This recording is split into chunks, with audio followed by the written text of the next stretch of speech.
परम पिता परमात्मा पूर्ण ब्रह्म सारी सृष्टि के रचनहार कुल मालिक कबीर देव कबीर साहिब की असीम कृपा से आप जी को ये सत्संग सुनने का सुअवसर प्राप्त हुआ है।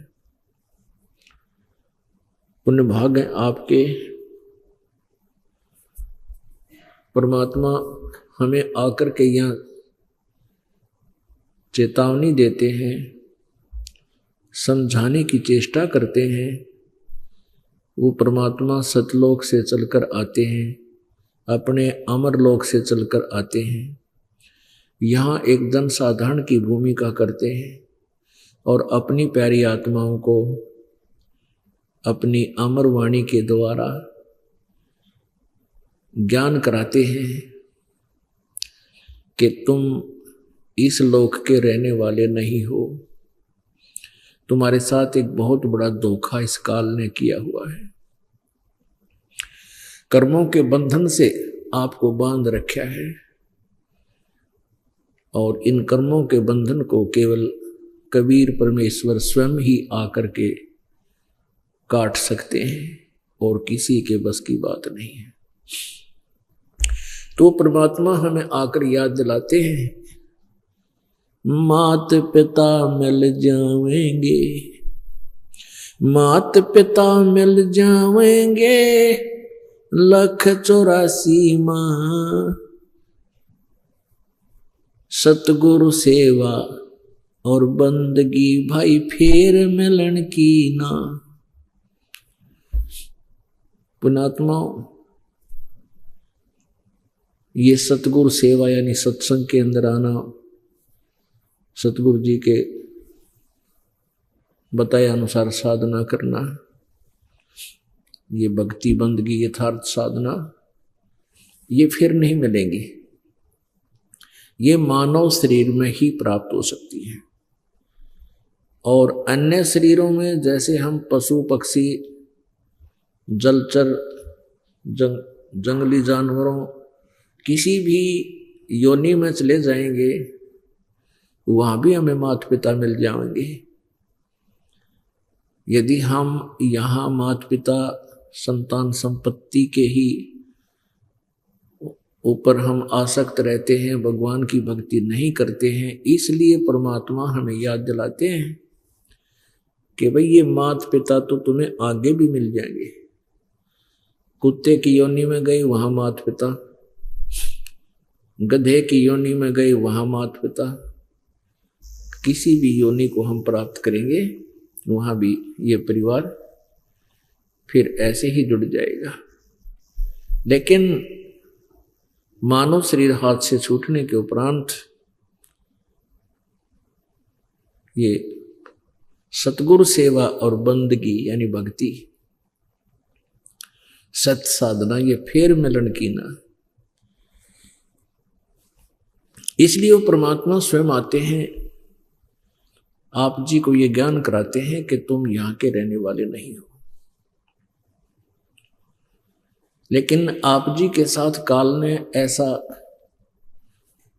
बंधन बांध दिया, ऐसा धोखा कर दिया, आपकी ऐसी व्यवस्था बना दी, ऐसे लोक वेद दंत कथा ऐसी फैला दी, आप जी को केवल ये संतान संपत्ति ही अपनी नजर आती है। परमात्मा कहते हैं काया तेरी है नहीं, ये काया तेरी है नहीं, ये माया कहां से हो। ओए होए, आज चाहे आप कितनी ही अच्छी पोस्ट प्राप्त हो, कितना ही आपके पास धन है, संपत्ति कार कोठी है, और मृत्यु जो डेफिनेट होनी है उसको हम भूल रहे हैं और वो कभी भी हो सकती है। हम अटकल लगाकर बैठे हैं, अप्रोक्सीमेशन किए हुए हैं, अंदाजा लगाए हुए हैं कि 80-90 वर्ष तक तो मानव का जीवन रहता ही है। ये तो हम अपनी एक सोच है, हम उस समय भूल जाते हैं कि कोई 20 वर्ष की उम्र की मृत्यु में आयु में मृत्यु को प्राप्त हो जाता है, कोई 30 वर्ष की में, कोई 25 वर्ष में, कोई 10 वर्ष, कोई 15 वर्ष। तो ये आयु हमारी 80-90 की कहाँ हुई? और मान लीजिए 80-90 की भी है तो 60-70 वर्ष के बाद ये शरीर आपकी जान का झाड़ बन जाएगा। आप हाथ जोड़न लग जाओगे, भगवान ठाले, हे परमात्मा इस नरक से निकाल दे। उठा था ना बैठा था, कदे गोडे भड़के, कभी आंख बनवानी, कदे जाड़ पड़वानी, कदे कहीं दर्द, कदे कहीं दर्द, लतर पतर काया करे। तो कहने का भाव ये है कि इस मानव शरीर का हमें सदुपयोग करना चाहिए।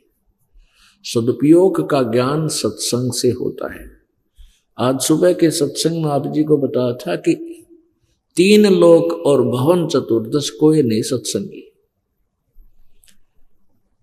21 ब्रह्मांड के अंदर इस एक ब्रह्मांड का विवरण बताते हैं। 3 लोक, पृथ्वी लोक, पाताल लोक और स्वर्ग लोक,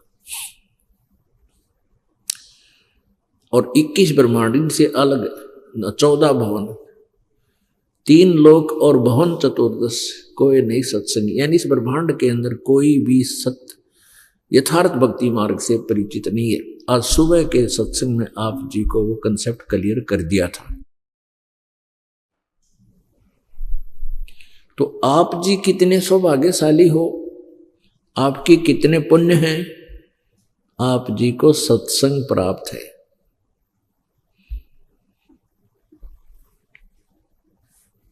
अब लाल की कीमत को जोर ही जान सकता है, आप नहीं, वो स्वयं नहीं जानता। तो ये दास जौहरी है, आप लाल हैं। आपकी कीमत, आपकी किस्मत, आपके जो शुभ कर्म पुनर्पुन जन्म जन्मांतर के, ये दास बता सकता है आपके ऊपर कैसी कृपा है। इस सच्चे दरबार में चाहे कोई दुखी आया है, कोई कष्ट निवारण के लिए आया है, वो कष्ट उसके लिए वरदान बन जाएगा। कष्ट तो निवारण होगा ही होगा, ओरिजिनल वस्तु, वास्तविक वस्तु का भी ज्ञान हो जाएगा। कहते हैं सतगुरु के दरबार में जाइयो बारंबार, भूली वस्तु लखा जमे, ये हैं सतगुरु दातारे। सतगुरु के दरबार में जाइयो बारंबार। जिस वस्तु को हम भूल चुके हैं, हम इस संसार संपत्ति और यहाँ की कार कोठियों को अपना मान बैठे हैं, कहते हैं सत्संग में आपको एक ऐसी चीज याद दिलाई जाएगी जो आपको अब भूल लग गई थी। आपको ये ज्ञान सत्संग में ही सतगुरु ही करा सकते हैं।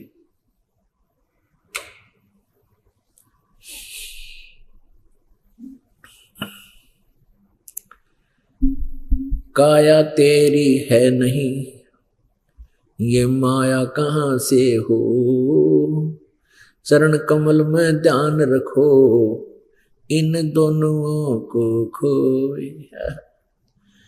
परमात्मा कहते तुझे संपत्ति ना अपनी मान्य बैठा, तेरा शरीर अपना को नहीं। आज मृत्यु हो जाए बता, कल शमशान घाट में फूक फाक के और कर देंगे काम। या काया तेरी नहीं है, संपत्ति के चिपटा बैठा था। परमात्मा कहते हैं हमारी शरण में आने के बाद तेरी सारी तो व्यवस्था करेंगे हम,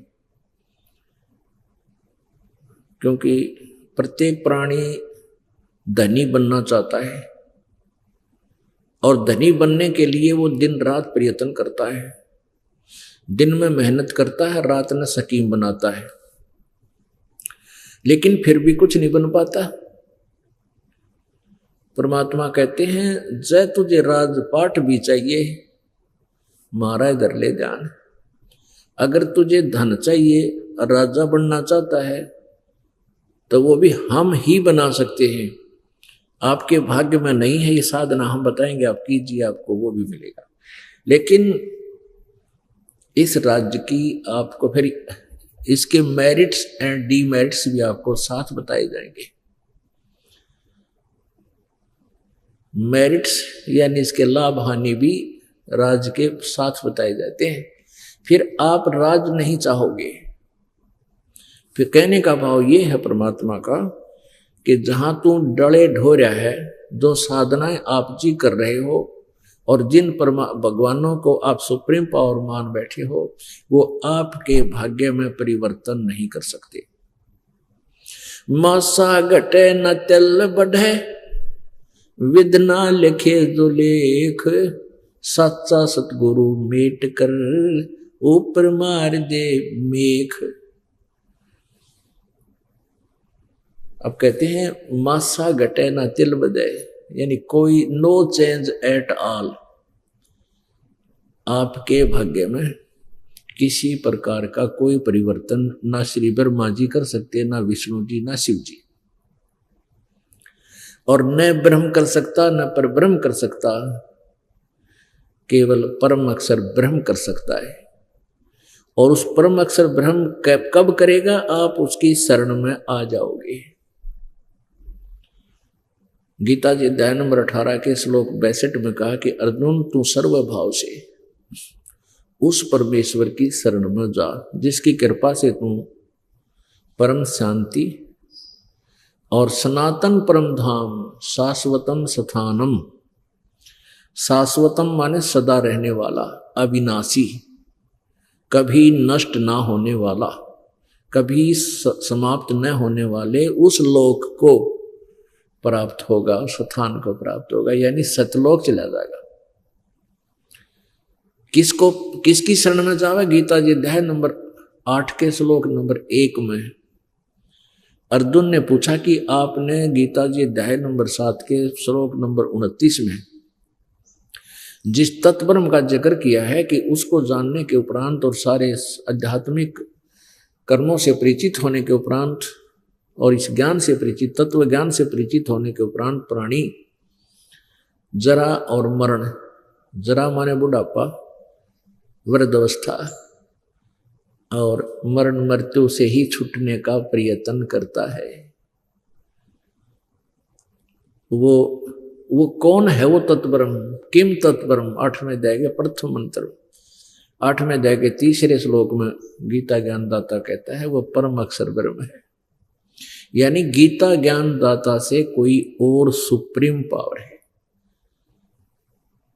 जिसकी शरण में जाने से परम शांति,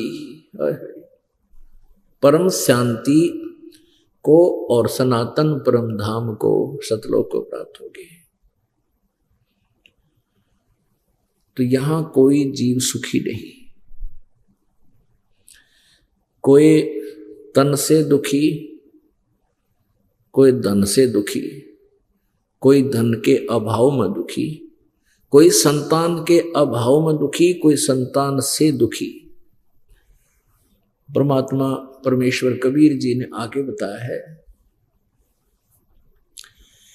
भाई तन दर सुखिया कोई न देखा, जो देखा सो दुखिया हो, उदय अस्त की बात करते हैं, मन सबका किया विवेका हो, सबका किया विवेका हो। तंदर सुखिया कोई न देखा, जो देखा सो दुखिया हो, उदय अस्त की बात करते हैं, मन सबका किया विवेका हो, सबका किया विवेका हो।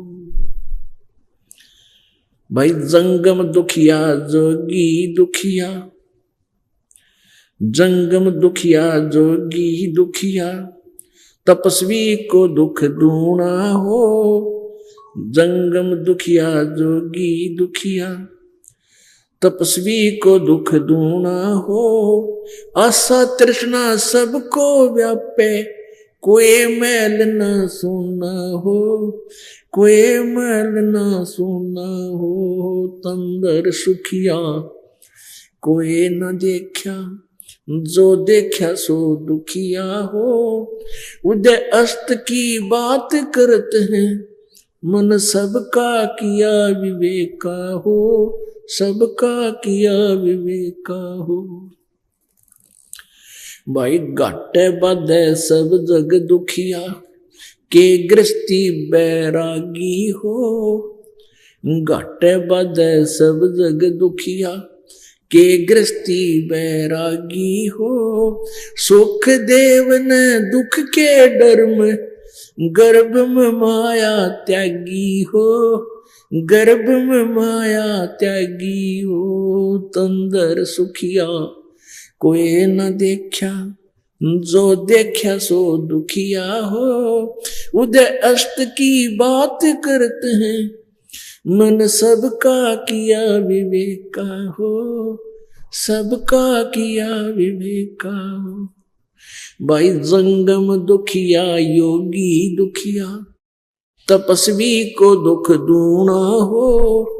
जंगम दुखिया योगी दुखिया, तपस्वी को दुख दूना हो। आशा तृष्णा सब में व्यापे, कोई मैल ना सुना हो। कोई प्राणी ना सुना हो। तंदर सुखिया कोई न देखा, जो देखा सो दुखिया हो। उदय अष्ट की बात करते हैं, मन सबका किया विवेका हो। सबका किया विवेका हो। भाई साच कहूं तो जग ना माने, पर झूठ कही ना जाई हो। साच कहूं तो जग ना माने, पर झूठ कही ना जाई हो। ब्रह्मा विष्णु ये शिव जी दुखिया, जिन ये राह चलाई हो। जिन ये राह चलाई हो। तंदर सुखिया कोई न देखा, जो देखा सो दुखिया हो। उदय अस्त की बात करते हैं, मन सबका किया विवेका हो। सबका किया विवेका हो। भाई तंदर सुखिया कोई न देखा, जो देखा सो दुखिया हो। उदय अष्ट की बात करते हैं, मन सबका किया विवेका हो। सबका किया विवेका हो। सुरपति दुखिया भूपति दुखिया, ये रंग दुखी बपरीती हो। सुरपति दुखिया भूपति दुखिया, रंग दुखी बपरीती हो।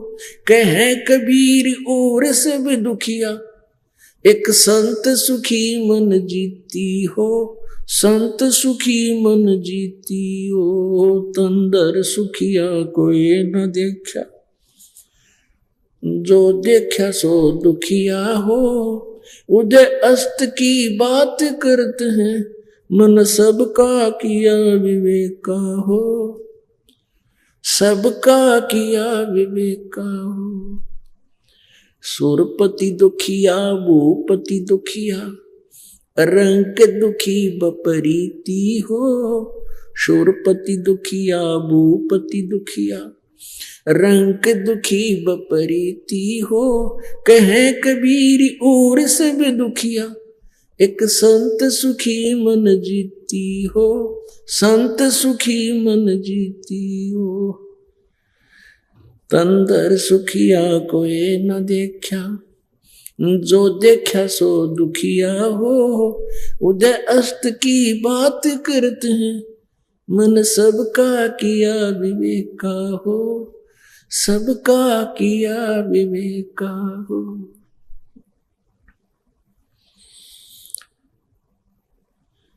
पुण्यात्माओं, परमात्मा ने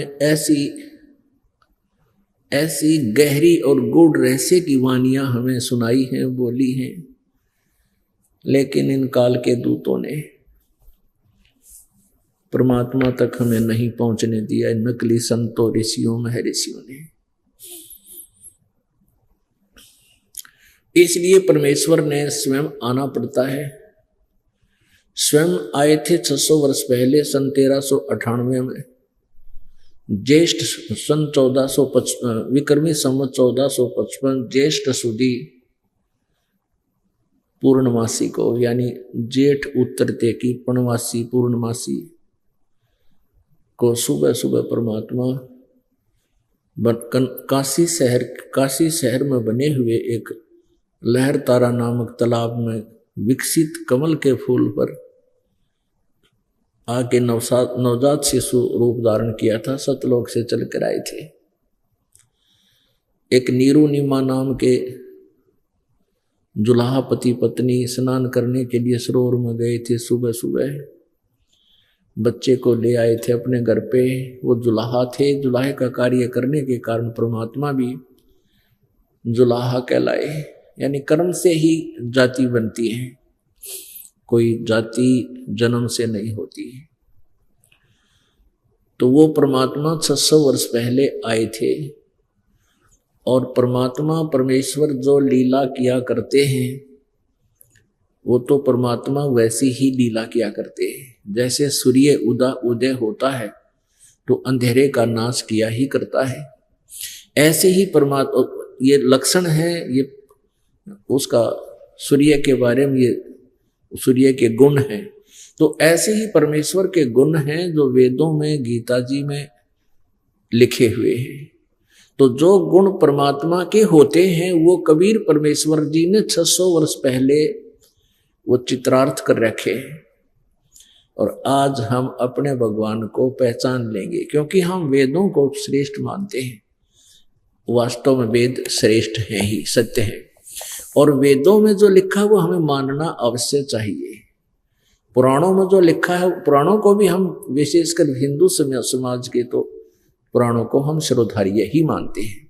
तो जो पुराणों में आज वर्णन है वो हमें आज भी मानना चाहिए। पहले हम नहीं समझ सके, हमारे को गलत गाइड कर दिया है नकली संतों, ऋषियों ने, गुरुओं ने, ब्राह्मणों ने, तो हम अभी तक भ्रमित थे। अब हमें दिशा मिल गई, रोशनी, अंधेरे में हम भटक रहे थे, रोशनी हुई, सूर्य उदय हुआ इस तत्व ज्ञान का। इसकी रोशनी में अब हम सुमार्ग पर चलेंगे और चलना चाहिए। ये हमारा एक बुद्धिमान व्यक्ति का कर्तव्य होता है। तो परमात्मा ने 600 वर्ष पहले जब आए थे वो लीला की थी, जो जिसका समर्थन आज वेद कर रहे हैं, जिसका समर्थन गीता जी कर रही है, जिसका समर्थन जो ज्ञान परमात्मा ने दिया था उसका समर्थन आज पुराण कर रही है, कुरान कर रही है, बाइबल कर रहा है। तो पुण्यात्माओं, आज हम अपने भगवान को पहचान लेंगे। पहले हमारे को किसी ने कुछ भगवान बता दिया, एक मिट्टी का रख दिया कोई खिलौना सा, ये तेरा भगवान, हमने वो ही मान लिया क्योंकि हमें परमात्मा की चाह थी, आज भी है। अब जैसे मूर्ति रख दी भगवान की, श्री कृष्ण जी की, विष्णु जी की, तो हमने स्वीकार कर लिया। विष्णु जी के गुणगान उन्होंने सुनाए, हमें मान लिया। कहाँ से सुनाए उन्होंने विष्णु जी और ब्रह्मा शिव जी के गुणगान, गुण कहाँ से सुनाए? विष्णु पुराण से विष्णु जी के, शिव पुराण से शिव जी के। तो किसी ने बताया कि भगवान की मूर्ति है, इसी की पूजा से तेरा मोक्ष हो जाएगा, हमने वो भी शुरू कर दिया। तो ये भूल थी, ये गलत था। मूर्ति बुरी नहीं, मूर्ति की पूजा गलत है। मूर्ति का होना अनिवार्य है। मूर्ति से हमें प्रेरणा मिलती है। जैसे हम किसी सूरवीर की मूर्ति देखते हैं, चित्र देखते हैं और उनके गुणों से हम परिचित होते ही हैं, तो गुणों से परिचित होने से उसकी मूर्ति देखते ही हमारे अंदर भी वैसा ही भाव बन जाता है। जैसे हम सेब की मूर्ति देखते हैं, आम का चित्र देखते हैं, आम की मूर्ति देखते हैं, तो हमारे अंदर उसके गुणों का ज्ञान होते ही उसको पाने की भी इच्छा बढ़ जाती है। तो ऐसे ही जो मूर्ति भगवान की, विष्णु जी की, शिव जी की, कृष्ण जी की, राम जी की, हमारे को हम जिसकी पूजा करते थे वो पूजा नहीं करनी थी। उसकी पूजा से हमें कोई लाभ नहीं होना था मूर्ति की। हमने उस मूर्ति वाले भगवान को पाना है। उस मूर्ति वाले भगवान को पाने से हमें उसके गुणों का, उन गुणों का गुण प्राप्त होंगे, उससे लाभ प्राप्त होगा। जैसे आम की मूर्ति है, सेब की मूर्ति है, हमने उस मूर्ति की पूजा से कोई लाभ नहीं होगा। वो तो इतना ज्ञान करा देगी कि ये सेब है, ये आम है, ये मीठा होता है, इसके ये गुण है। अब मूर्ति वाले सेब को ढूंढना पड़ेगा, ओरिजिनल को, तब हमारा पेट भरेगा। तो कबीर परमात्मा जी मूर्ति के विरोधी नहीं थे, मूर्ति पूजा के विरोधी थे। इन ढीठ लोगों ने हमें इतना रूढ़िवादी बना दिया कि हम केवल मूर्ति की ही उसी का घंटी वंटी बजा कर उसके तिलक तिलक ला के श्रृंगार करने में लगे रहते। इतना उसके श्रृंगार में लग गए, इतना ठीक है, खराब हो रही हो तो पोचा मार दे, कपड़ा साफ करके प्रणाम करो मूर्ति को, क्योंकि भगवान को उस मूर्ति को प्रणाम कर, परमात्मा को प्रणाम होता है। ये श्रद्धा हमारी बनती है, भाव बनता है। लेकिन पूजा और सत्कार में अंतर होता है, पूजा और सत्कार में बहुत अंतर होता है। तो ऐसे हमने पूजा नहीं करनी, सत्कार करने से हमारे अंदर विनम्रता बनी रहेगी। भगवान सामने दिखाई दे जैसे मूर्ति है और सामने भगवान ही आ जाए तो हमारा ऐसे ही भाव रहे जैसे मूर्ति नहीं, ये परमात्मा आखड़े हुए। लेकिन लाभ मिलेगा भगवान से ही। वो मिलेगा कैसे परमात्मा, उसके पाने की वे ऑफ वर्शिप गीता जी में बहुत अच्छी वर्णित है। जैसे गीता जी अध्याय नंबर 8 के श्लोक नंबर 13 में कहा, गीता ज्ञानदाता ब्रह्म कहता है मेरी पूजा करनी है, मेरा केवल एक ओम मंत्र है, बस, नथिंग एल्स। और 8वें अध्याय के 3 श्लोक में जिस परम अक्षर ब्रह्म के बारे में बताया है उसकी पूजा करनी है, तो 17वें अध्याय के 23वें श्लोक में कहा कि ओम तत्सत इति निर्देश ब्रह्मण त्रिविध समर्थ है। उस परमात्मा के यानी परम अक्षर ब्रह्म के पाने का ओम तो सीधा ही क्लियर है, स्पष्ट है, और तत् और सत ये दोनों सांकेतिक गुप्त हैं। ये दास बताएगा, वास्तविक ये कोड वर्ड है। तो ओम और तत् ये 2 अक्षर मिलकर के सतनाम बन जाता है। ये सतनाम कोई जाप करने का नहीं है। और ये ओम ब्रह्म का जाप है, ये तत् सांकेतिक जो दास बताता है, जिसको सतनाम प्राप्त है उनको पता है। ये परब्रह्म का जाप है, यानी अक्षर पुरुष का जाप है। और सत ये परम अक्षर ब्रह्म का जाप है, यानी ये गुप्त है, ये कोड वर्ड है, ये दास बताएगा।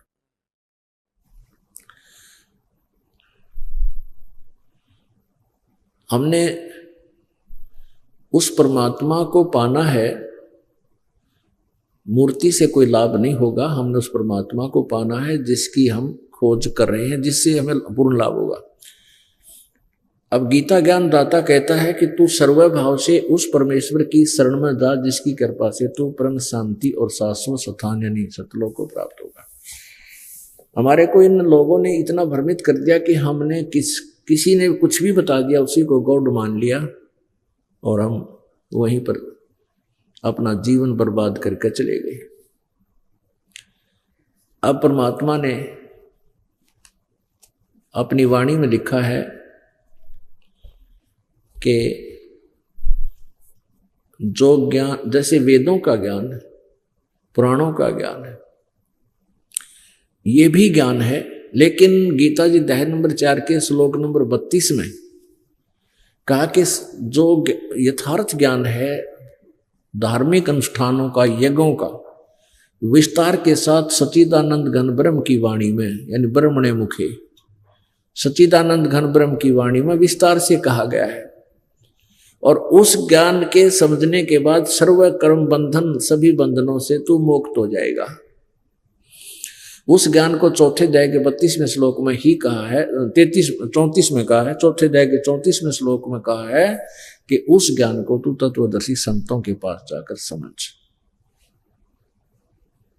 कहने का भाव ये है कि जो ज्ञान सच्चिदानंद घन ब्रह्म की वाणी में है वो वेदों और गीता में नहीं है, पुराणों में तो मतलब है नहीं।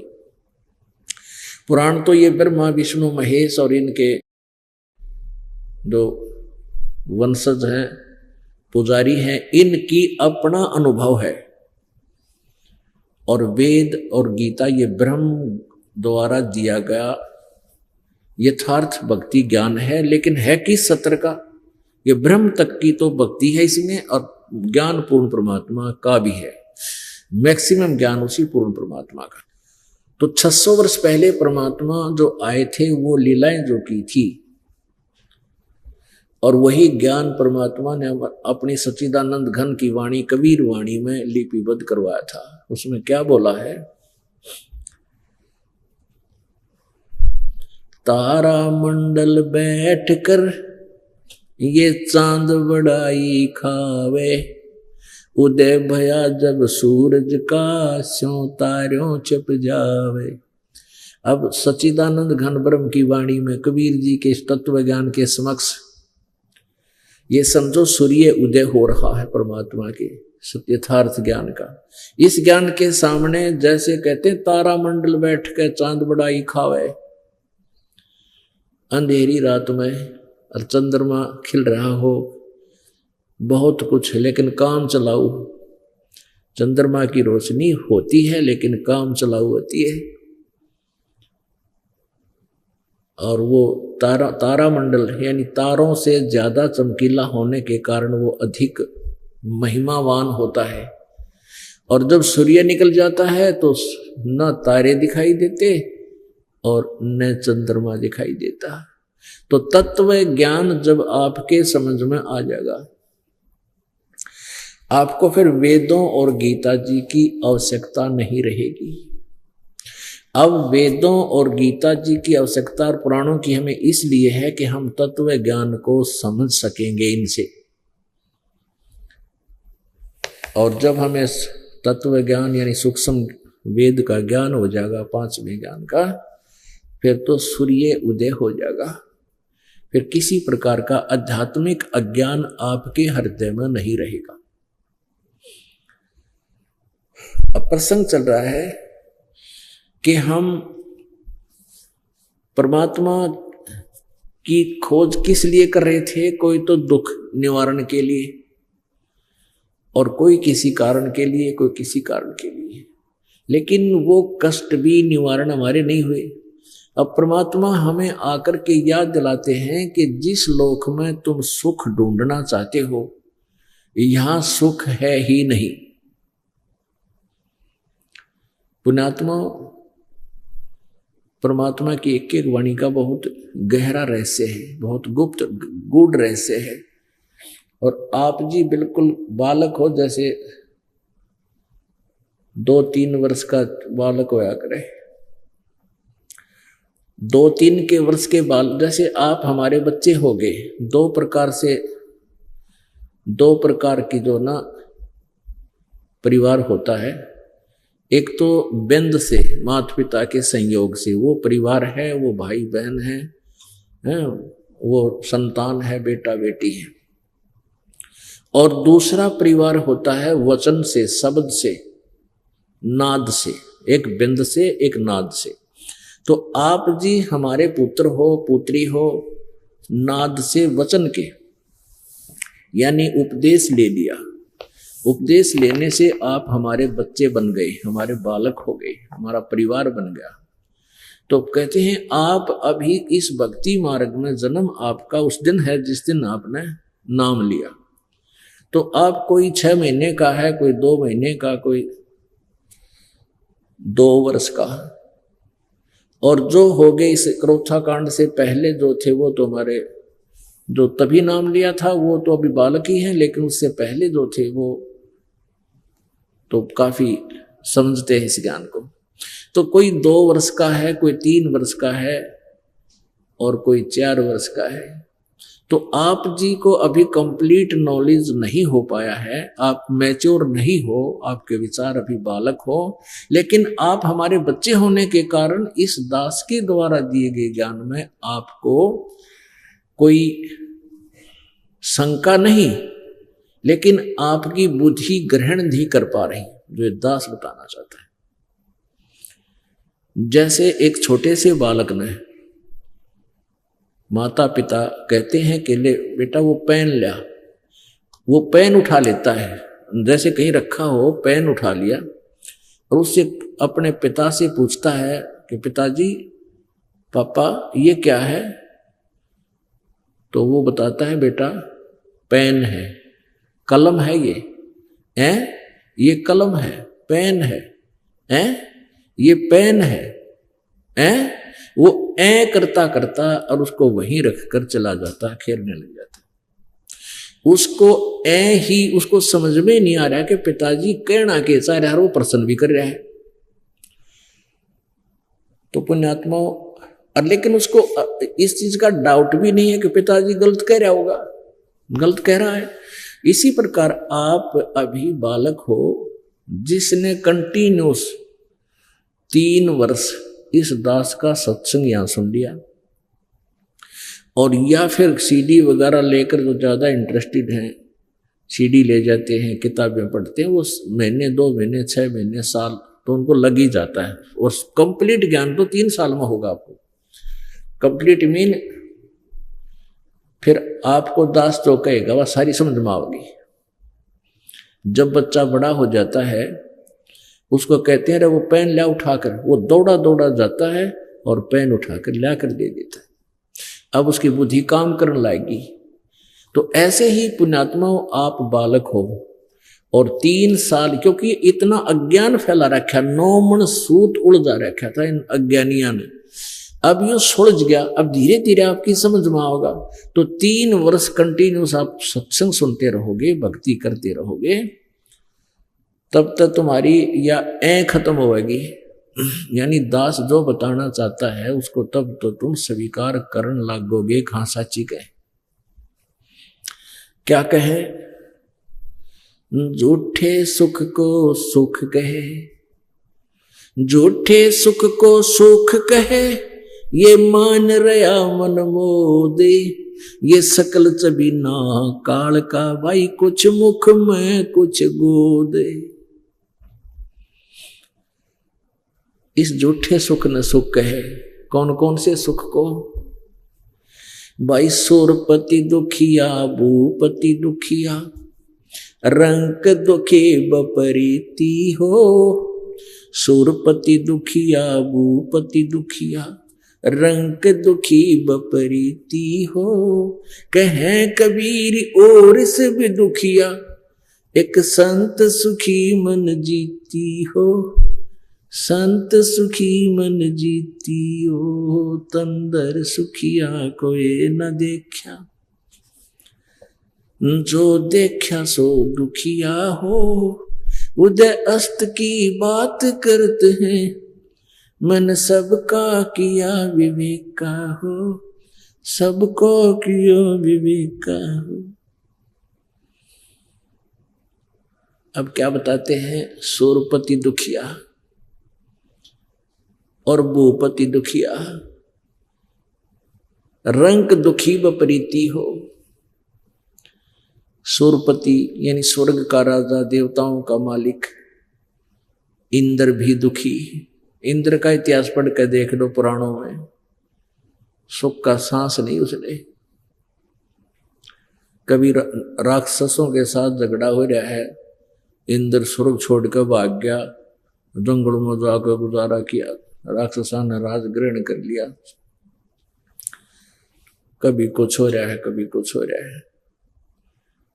तो कहने का भाव सुरपति भूपति दुखिया, पूरी पृथ्वी का राजा दुखिया। पुण्यात्माओं, एक छोटे से परिवार का मुखिया, एक व्यक्ति अपने परिवार के समस्याओं से कितना परेशान हो जाता है। और एक अक्षेत्रीय राजा, एक छोटी सी पृथ्वी के टुकड़े का कोई प्रबंधक है, जैसे मुख्यमंत्री है, ये एक प्रांत का प्रबंधक है, मुखिया है, और प्रधानमंत्री है, ये अपने एक देश का मुखिया है। तो एक परिवार 5-7 परिवार के सदस्य हों और उसका मुखिया कितना परेशान, और ये पूरे क्षेत्र का ठेका ले रहा है, ये कितना सुखी होगा। सपने में सुख नहीं इनको, राजाओं को सपने में भी। ये तो हमने दिखाई दे हैं, आगे पाछे गाड़ी लाल बत्ती वाली, इनके पल्ला कुछ को ना। जब सुरपति दुखिया और भूपति दुखिया, रंक दुखी बपरीती हो, सारी पृथ्वी का राजा भी दुखिया। और रंक यानी गरीब तो स्वाभाविक दुखी, उसका तो है ही कष्ट। लेकिन जिनके पास परमात्मा की सत भक्ति है,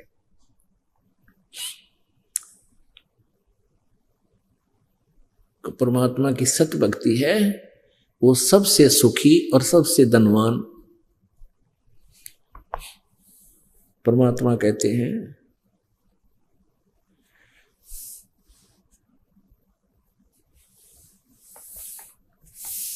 कबीर सब जग निर्धना, धनवंता ना कोई, और धनवंता सो जानिए जिस पर राम नाम धन हो। तो आप जी चाहे कितने निर्धन हो और किसी भी जाति मजहब से आप संबंध रखते हो, चाहे आप कितने ही धनवान यानी पैसे वाले हो और आप भक्ति ठीक कर नहीं रहे हो, तो आप निर्धन हो। वो अरबपति भी निर्धन है, खरबपति भी निर्धन है। और निर्धन तो वैसे भी मतलब माया से भी निर्धन तो है ही निर्धन, लेकिन जिसके पास राम नाम है वो चाहे अरबपति है, खरबपति है, चाहे कंगाल है, वो वास्तव में धनवान है। तो कहने का भाव ये है कि हमारे पास ये धन होना चाहिए जो परमात्मा की भक्ति वाला, बाकी ये धन अपना नहीं है। बहुत से प्रमाण आपके सामने हैं, बहुत से प्रमाण आपके सामने, हमारे इसी जीवन में बहुत से प्रमाण आप देख सकते हो। एक बहुत बड़ा इंडस्ट्रियल था, बहुत बड़ा धनवान, फैक्ट्री ला रहा था और फिर मंत्री भी बन गया था, पैसे की कोई कमी नहीं थी।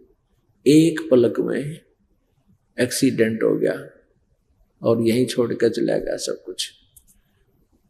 मंत्री, प्रधानमंत्री, ये भी एक पल में शरीर त्याग जाते हैं, दुर्घटना या किसी भी कारण से, एक्सीडेंट से, भाव की मृत्यु से।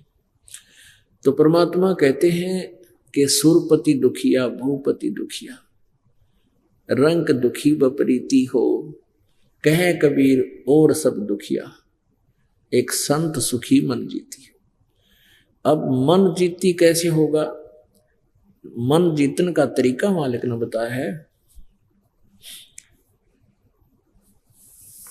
कि गुरु के वचन का पालन करें। गुरु जी आपको क्या बताएंगे? शराब, मांस, तंबाकू, चोरी, ठगी, जारी, भाई किसी प्रकार का भी और बकवाद नहीं करनी। ये आपने मन जीतना पड़ेगा और मन जीता जाएगा गुरु जी के आदेश तय। और गुरु जी के वचन का पालन नहीं करोगे, आपको आध्यात्मिक मार्ग में लाभ नहीं मिलेगा। और दूसरा आपको क्या बताया जाएगा? ज्यों राखो त्यों ही रहूं, ज्यों राखो त्यों ही रहूं, हमरा के चारा खाने जाद खरीद हूं, गुलाम तुम्हारा। परमात्मा की रजा में राजी रहना सीखना पड़ेगा अपने। परमात्मा चाहे किसी प्रकार भी आपको रखता है, चाहे भूखा रखता है, प्यासा रखता है, पर कहते ये ऐसा नहीं होगा कि भूखा और प्यासा आपको रख ले भगवान, क्योंकि ये दयालु मालिक है। उसके बच्चे जो सही भक्ति पर लग रहे हैं वो भूखे प्यासे नहीं रह सकते हैं, उनकी परमात्मा को नींद नहीं आओ। फिर भी परमात्मा हमें याद दिलाना चाहते हैं, हम डिमांड करते हैं कोई बहुत बड़ी किसी वस्तु की, छोटी वस्तु की, और वो हमें नहीं मिल पा रही है। हम भक्ति साधना भी कर रहे हैं, तो अनजान व्यक्ति जिनको ज्ञान नहीं है, वो अपनी सारी भक्ति का, सारे माइंड का जो ना जोर, सारी टेंशन इससे बात पर ला देखे भगवान यो हो, ये लगा देता है, ये हो जा, मुझे ये वस्तु मिल जा, नौकरी मिल जाए या कोई और वस्तु मिल जाए। तो सुख प्राप्ति के लिए संत सुखी मन जीती हो। यदि हम किसी वस्तु को पाने का प्रयत्न कर रहे हैं और नहीं मिल रही है, तो ये सोचना चाहिए इसमें कोई हमारी भलाई है। परमात्मा जो करता है वो सही करता है।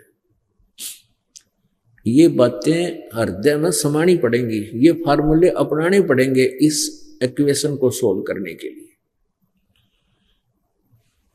कि परमात्मा जो करता है वो गलत नहीं करता। ठीक है, हमने अनजानो न चाहिए कति गलत लगता हो क्योंकि हम जीव हैं। एक भक्त ने कथा सुनाई, वैसे भी ये कई जगह लिखा हुआ सब पुस्तकों में, कि एक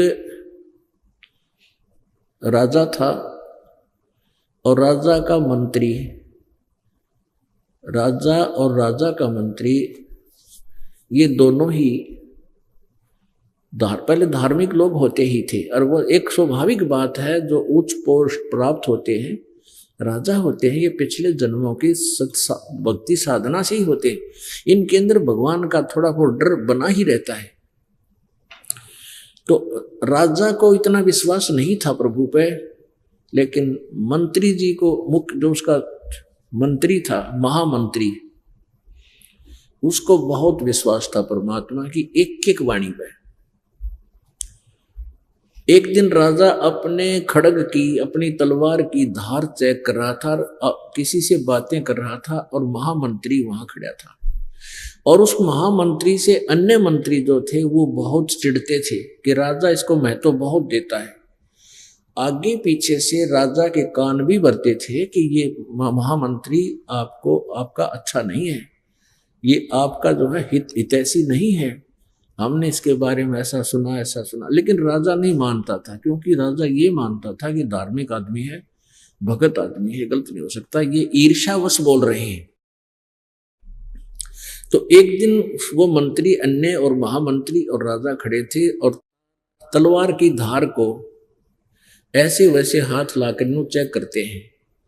राजा का बातों में ध्यान हो गया और वो धार तलवार की इतनी तेज होती है, उंगली कट गई, उंगली कट गई राजा की।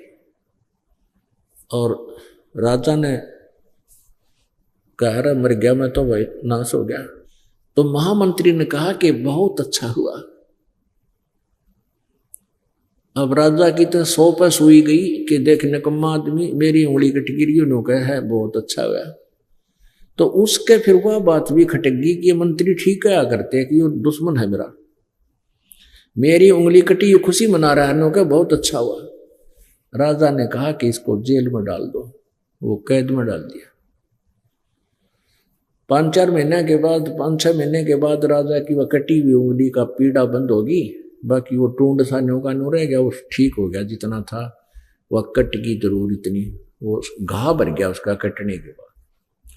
और फिर उसने कुब दबाई के जंगल में शिकार करने जाते हैं और महामंत्री वो चापलूस चुन लिया जो उस भगत की निंदा करा करता, महामंत्री की जो कैद में डाल, वो चुन लिया महामंत्री। और शहर से शिकार खेलने जंगल में चले गए, रास्ता भूल गए, जंगल में बिचुल गए, वहां फंस गए, दिशा भूल गए।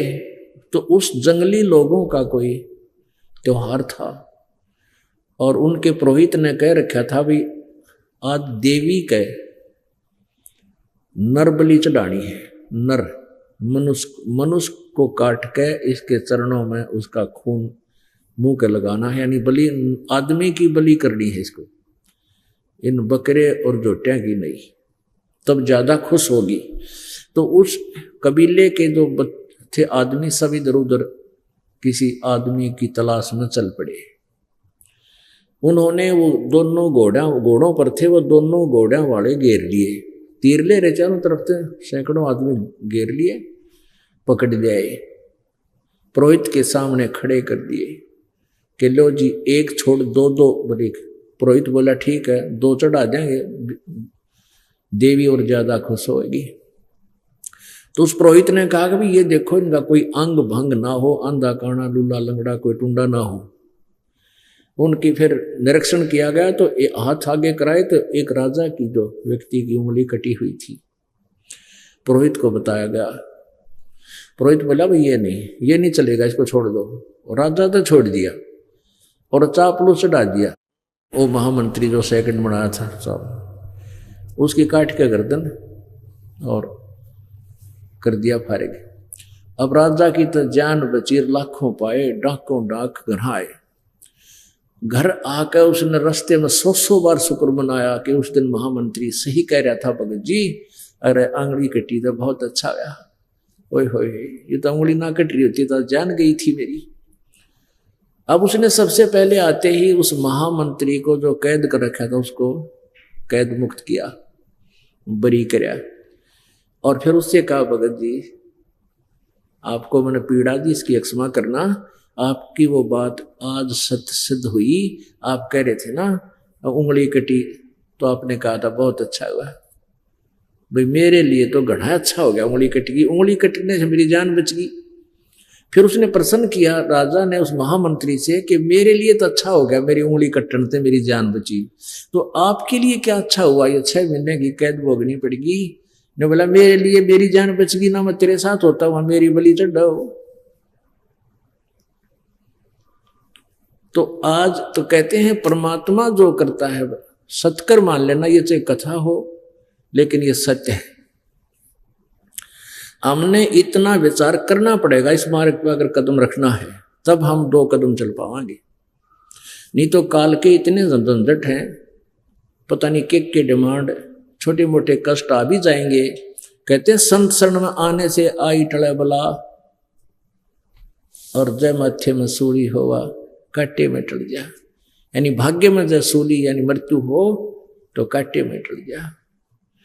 इन बातों पर विचार करके हम परमात्मा के मार्ग पर चल पाएंगे और इसके लाभ में उठाएंगे। तो यहां इस प्रकार जैसे आपको कोई हानि भी हो रही है तो न्यो मन जीता जाएगा। कहे कबीर और सब दुखिया, एक संत सुखी मन जीती हो। अब जैसे किसी को छोटी मोटी उकचुक हो भी जाती है, तो आपको जब ज्ञान है इस परमात्मा का, आपने मन जीत रखा है, आप भगवान के इस ज्ञान के आधार से इस मन की परों को काट दोगे कि भगवान जो करता है ये गलत नहीं कर सकता। चाहे आज हमें कितनी हानि होती दिखे है, लेकिन परमात्मा जो कर रहे हमारे हित में है। यदि हम अपने नियम पर धर्म कर्म पर ठीक हैं, और यदि हमने अपना धर्म कर्म में बिगाड़ रखा है, नामखंड कर रखा है, मर्यादा भंग कर दी, तो फिर तो वह हानि स्वाभाविक सही हो रही है आपको। फिर उसमें भगवान का रोल खत्म हो गया, आपकी किस्मत चल रही है। तो इसलिए कहते हैं जब लग हंसा हमरी आना, और काल लगे नहीं तेरा बाना। परमात्मा कहते हैं जब तक मेरा भक्त मेरी मर्यादा में रहेगा, आन में, आन कान बोलते हैं ना, तो तब तक काल तेरा तीर नहीं लगेगा, तेरे कर्म दंड को मैं तो उसको हानि नहीं दे सकता। तो हमने भगवान की प्रत्येक मर्यादा को ऐसे पालन करना चाहिए जैसे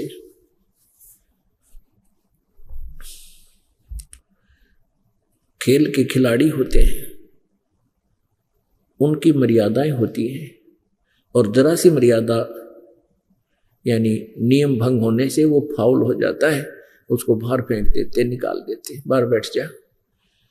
तो इसी प्रकार पुण्यात्मा हमने फाउल नहीं होना, खेलना है तो ढंग से खेल है, ना तो अपने घर बैठ जा।